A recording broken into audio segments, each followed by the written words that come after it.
In the beginning, we were both aware, very aware, right? We knew that we were accumulating debt together. And again, we always, had these discussions. Well, I'm going to get a raise, next month, and then we'll be able to start paying it down. But then after a while, as that number just continued to grow and grow, I really got, kind of embarrassed about that number and embarrassed that we weren't doing anything about it. At that point, I started, basically not communicating with my wife anymore. The most we talked about finances was her asking me, are we doing okay financially? And I would, of course, say yes. It was June of 2009, and I remember, the day I got the mail, and we had 5 letters in there from a major credit card provider that we had 5 accounts with. Started to calculate what that was going to do to our minimum payments. I knew that we were done. At that point, I had to have a very open and honest conversation with my wife about where our finances really were. I think it was more of, at least initially, disbelief. Right? I mean, she knew that we were in debt. We knew that we had credit card debt. But the first question was, well, how much credit card debt do we really have? And we added them up together, and we were both shocked to see that number of $109,000. At that point, I really didn't know what was going to happen. I wouldn't have blamed her if she would have packed up her stuff and walked out the door, to be honest with you. Don't let things get out of control with your finances. Today, we'll cover how you two can get on the same page with money and start working as a team.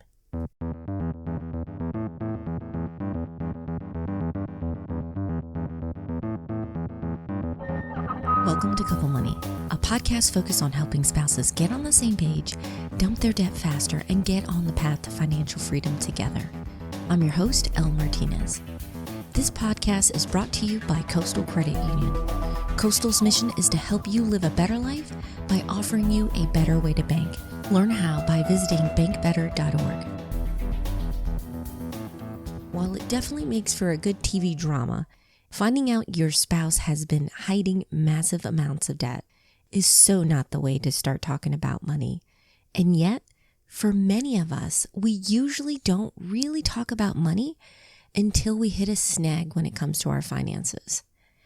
Maybe it's having our carefully planned budget broken yet again, being frustrated with how little you two have to show after years of working in your career, or discovering how much debt you're really in.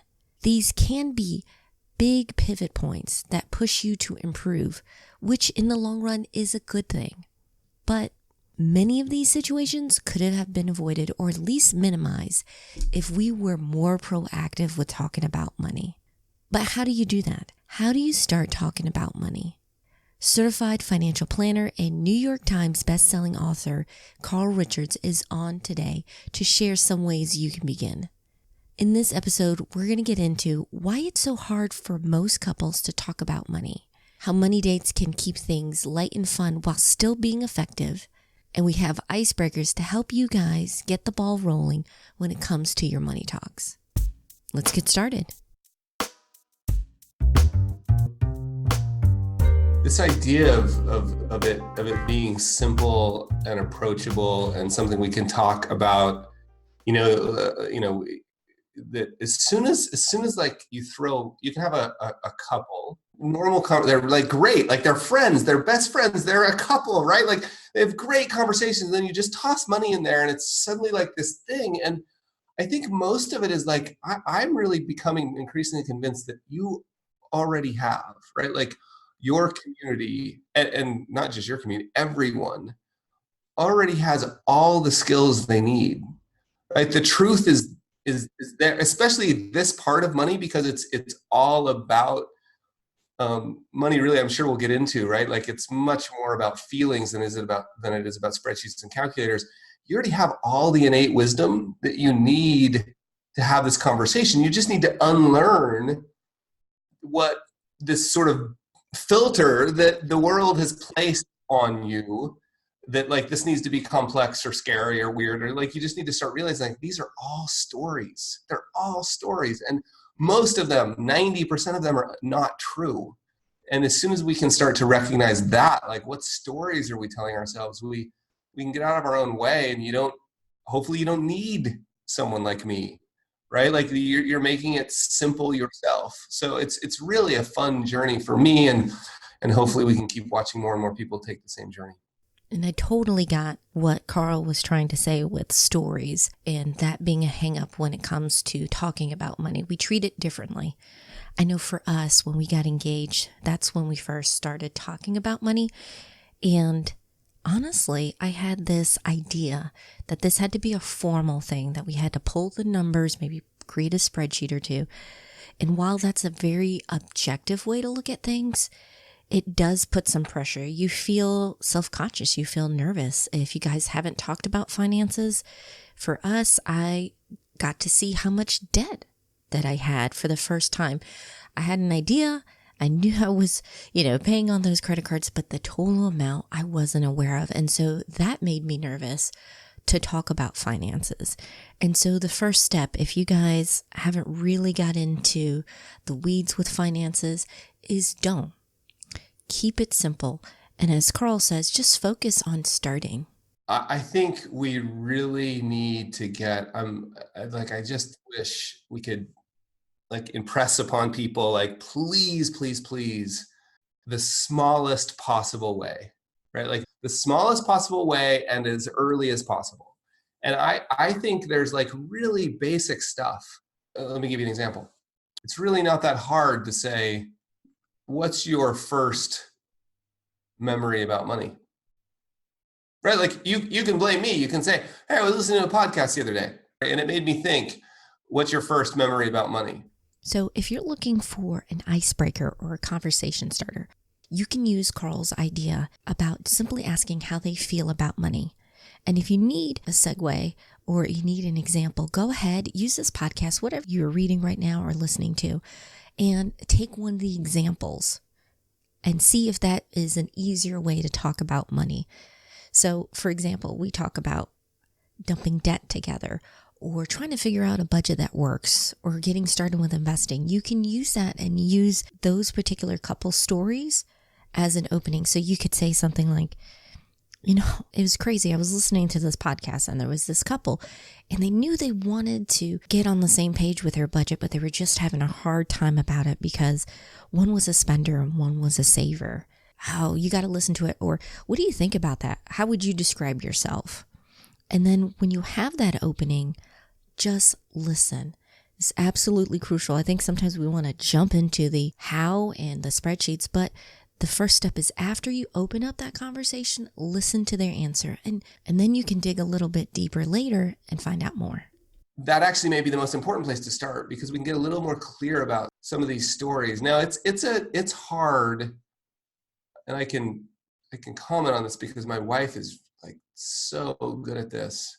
We grew up a mile from each other, maybe a mile or two, but we didn't know each other. We went to separate high schools. We had never met. We'd never even heard of each other, but we were close enough that by almost all outward appearances, we would be from the same socioeconomic background.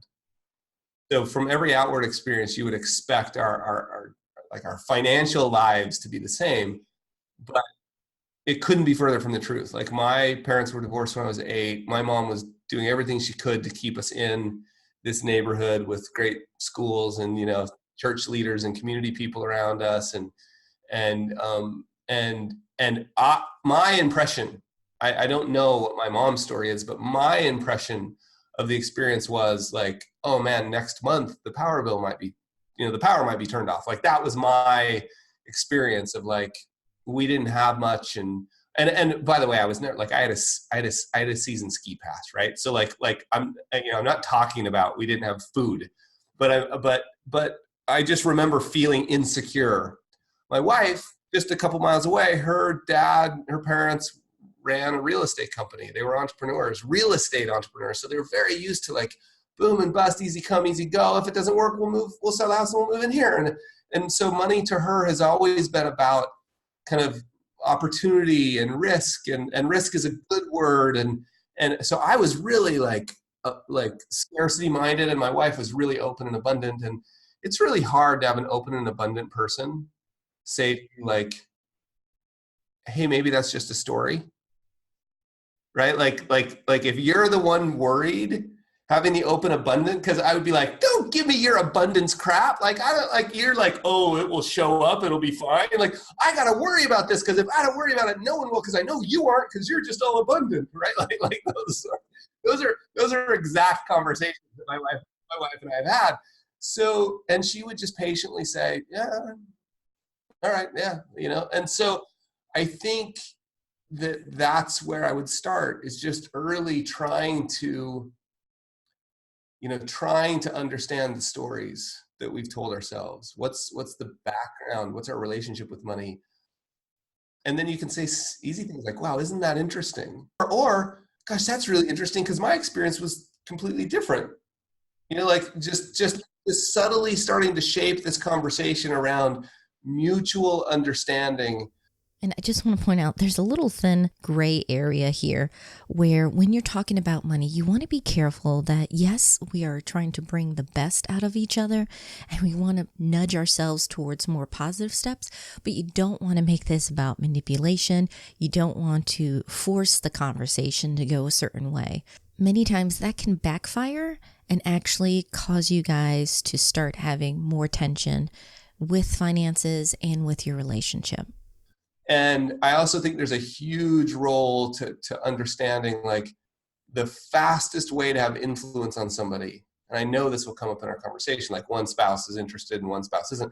The fastest way to have influence on somebody is to stop trying, right? And to get really super curious about them. Like, wow, that must have been hard. Tell me more about that. And you cannot fake this. Yeah, so I just think this idea of stop trying to influence and start trying to understand, which means you're pretty committed to the long game, right? Like if there was a short way to do this, a shortcut to doing this, I would be a big advocate of it, but I can't find one. There really isn't a shortcut when it comes to trying to get on the same page with money and your money talks, but there is a huge help. Making it a regular part of your conversations and your routines takes a lot of the stress out. If you only talk about money when it's time to do the budget, if you only talk money in the context of, oh, we have this much debt to pay, or we got these bills to pay, or something just came up, it's going to make you associate money with stress. So something that I recommend, and you've heard this in the community, and if you picked up my book, Jumpstart Your Marriage and Your Money, a big help is having regular money dates. And these money dates are not about pulling out a spreadsheet, but really it's talking about what are your big goals that you guys are working towards? What are you trying to do this year, next few years, long term? And then every month at least, some people do it every paycheck, sit down, go out for a date. Like literally leave the house, go out for a date, or if you have kids and you want to stay at home, that's fine. But make it a relaxed setting where the two of you are sitting down about, hey, how are things going with our goals? Are we getting closer to having that emergency fund? Are we contributing more towards retirement? How does the budget look? And then adjust it. When you put it in a setting of a date where it's relaxed, where it's fun, then you begin associating money with just your day-to-day. Because I do think, and I've experienced this, when we only look at the numbers when something's happened, we have this stress over it. And really, money is not the focus. It's not even in the focus if you're trying to retire or if you're saving up for house down payment. The goal is the goal, and money is simply the tool to get you there. So when you make it a part of your dates, you take that stress out, but you're still being effective because you're talking about your finances and you're keeping an eye on it on a regular basis. Yeah, no, and I think that what's really important about what you said too is, where do we want to be in 5 years? I think if all of that stuff, I think the big key to me is like everybody just relax a bit. We don't know anyway. Like that's the big dirty secret of financial planning. It's like it's a guess. Like as soon as you use the word goal, I think you should literally say, "Oh, I mean guess." And if your audience would know this better than anyone, if you doubt me, just look back where you thought you would be. Go back 3 years and tell me, like honestly, go pull up a journal, go look at some emails, do something, have an honest discussion about where you thought you were going to be now today when you were thinking 3 years ago. Like 3 years ago, Okay, we've been in New Zealand 2.5 years. 3 years ago, it had never crossed my mind. I think it's really helpful. It suggests to the mind to relax a bit. Like, hey, you know what? Where do we? I think like you can use the word. Hey, let's play a little game. Where do you think you would like to be 3 years from now? It's just relax. It's just a guess. Like, I don't know. You don't know. Like, let's just guess. Let's just write something on a whiteboard. Like, here's where we are today. And then, hey, would you mind? What if we just took a couple guesses at where we want to go? Oh, cool. That's interesting. Tell me more about that. Oh, that's cool. Well, tell me more. What do you think that would give us? Like, why is that important to you? Pure, not cross-examination, purely with an intention to understand. Boy, that's a light. I like what you said, like a date, like it's a light conversation. But even if the two of you are sitting down and you're talking about finances and it's much less stressful, just know that it is perfectly normal from time to time to have these disagreements with certain decisions. Years about money, right? Like it's getting better. Right? When I use the word fight, I'm careful. I mean, we're both super stubborn. I'm more stubborn than she is, but she's still stubborn. She's, opinionated, and we clash a lot about money. And I've realized that, but we're still fighting about money. Either one of us could end those fights anytime, right? We could stop talking about it, or we could decide to get divorced. But we now feel those fights as like, oh, and our kids call them heated disagreements. Let me just tell you just an embarrassing story real quick, just to help. I have this email newsletter that goes out to, a few people, and we often ask questions. Okay, so let's just paint the picture. I'm a certified financial planner. I've been a certified financial planner for whatever. I think it's somewhere around 20 years. Don't quote me on that because there is a date that started. I've been working in the industry for 20 years. I've been writing for the New York Times as the money emotions guy for almost 10 years now, 10 years in October.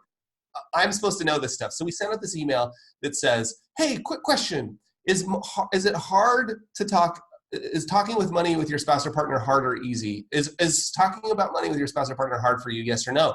And we definitely got hundreds, close to 1,000 replies. And I read every one. So I'm scrolling through them, reading them. And what's cool is people were sharing stories. Yes, I feel like this. Yes, no, it's not hard.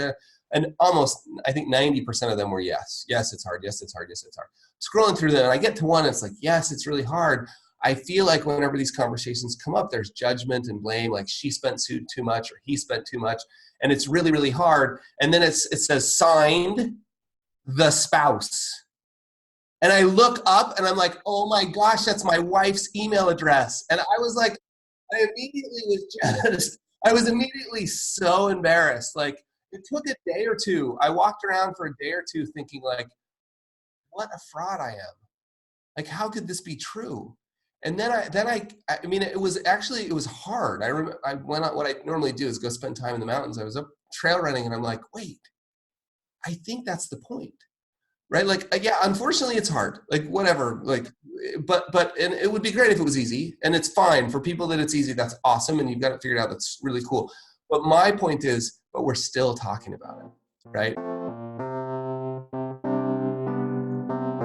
All right, before we wrap up this episode, I want to focus on some key takeaways I got from talking with Carl Richards.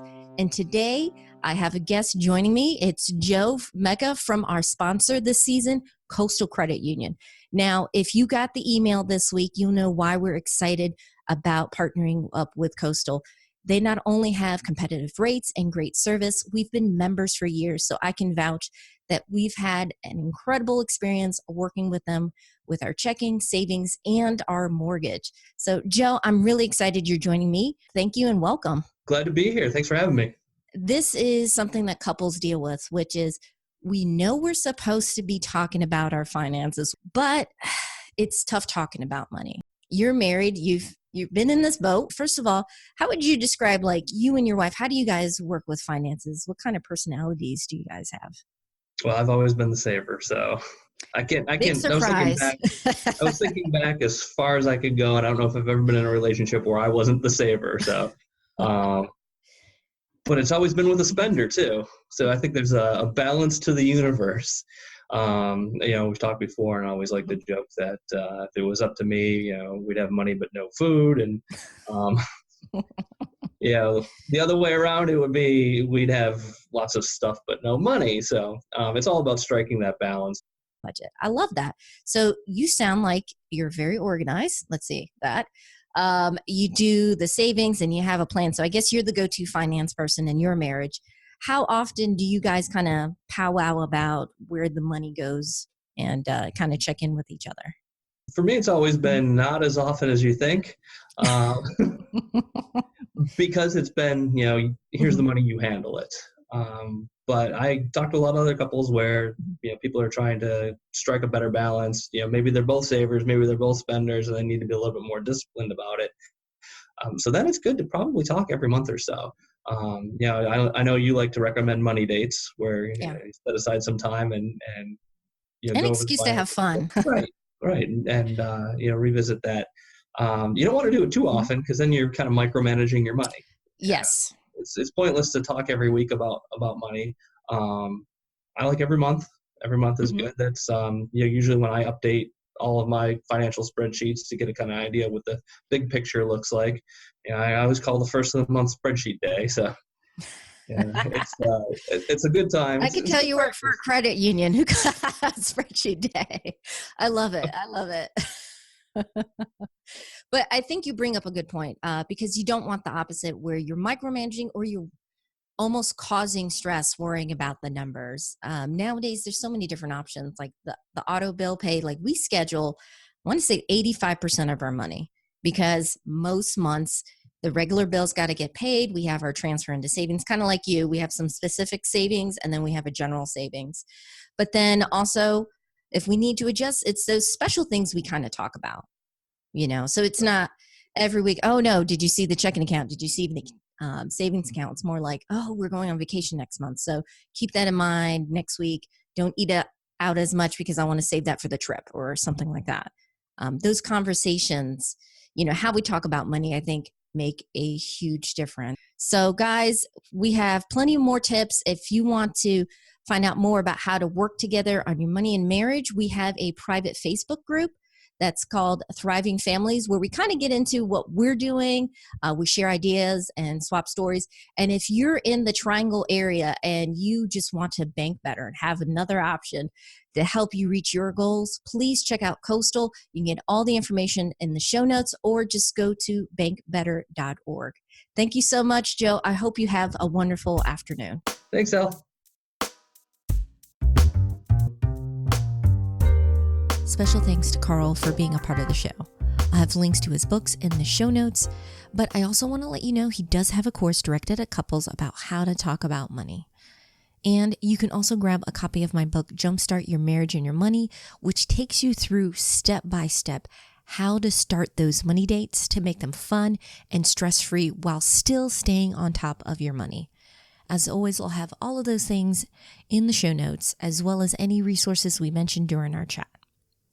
And I also have links to bonuses like our free 5 days to 5K course, which helps you look through your budget and find ways to save. Next week on the podcast, we're celebrating wedding season. How do you plan a wedding while still sticking with your budget? We got some great tips on how to make this a memorable and meaningful day. So if you haven't already, make sure you're subscribed. You don't want to miss that episode. We're on iTunes, Spotify, Stitcher, you name it. Whatever podcast app you prefer to use, we have that there. Our theme song was written by Gentle Regime, additional music by Lee Rosevere. Finally, and most importantly, I want to say thank you. I appreciate your support. Thank you so much for sharing your favorite episodes. I'm really excited about this season. I want to make sure that this podcast is the most helpful for you. So please send in your comments and any questions you have about marriage and money. I hope you have a wonderful week. Take care.